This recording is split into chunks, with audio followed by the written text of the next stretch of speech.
পোমা মাছ কার কার পছন্দের মাছ? আমার সকল মাছই অনেক বেশি পছন্দের। তো আজকে আমি পোমা মাছ ভুনা রান্না করব। মাছ আমরা অনেকেই অনেকভাবে রান্না করে থাকি। আজকে আমি একটু আলাদাভাবে মাছটা রান্না করার চেষ্টা করেছি। আশা করি আপনাদের কাছে ভালো লাগবে।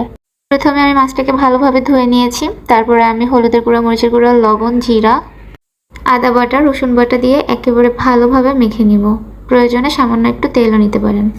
যদি থাকে তাহলে একটু সয়া সস দিয়ে দিতে পারেন, আর যদি সয়া সস না থাকে সামান্য একটু লেবু চিপড়ে দিতে পারেন। যে আমার মশলা মাখা শেষ ভালোভাবে। এখন আমি মাছটাকে কিছুক্ষণের জন্য রেখে দিব। এখন আমি একটা প্যান নিয়ে নিয়েছি। প্যানে নিয়ে নিব প্রয়োজন মতো তেল।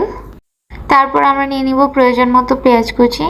এই পেঁয়াজটাকে আমরা একদম ভাজা ভাজা করব না, হালকা 2-3 বার নাড়া দিব। এখন আমরা এই পেঁয়াজের উপর মাছগুলোকে দিয়ে দিব। এই যে দিয়ে দিলাম মাছগুলোকে। এখন একদম মিডিয়াম আছে মাছগুলোকে ভালোভাবে ভাজতে থাকবো। দেখবেন মাছগুলোর কালার যখন চেঞ্জ হয়ে যাবে তত ঘ্রাণ আসবে মাছগুলো থেকে। এই যে মাছগুলোর দুই পাশে আমি হালকা করে এখন ভেজে নিচ্ছি। মাছগুলোকে ভেজে নেওয়ার পরে যে মশলাতে মাছগুলো মেখে রেখেছিলাম সেই মশলাগুলো দিয়ে দিব। মশলা দেওয়ার পর আমাদের কোনো পানি দেওয়ার প্রয়োজন নেই।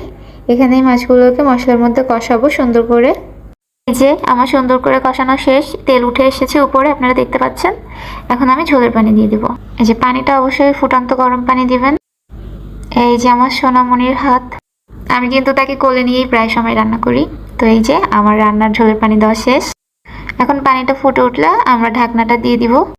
এই যে রান্না করা শেষ। আমি প্রয়োজন মতো ঝোল রেখে নিয়েছি।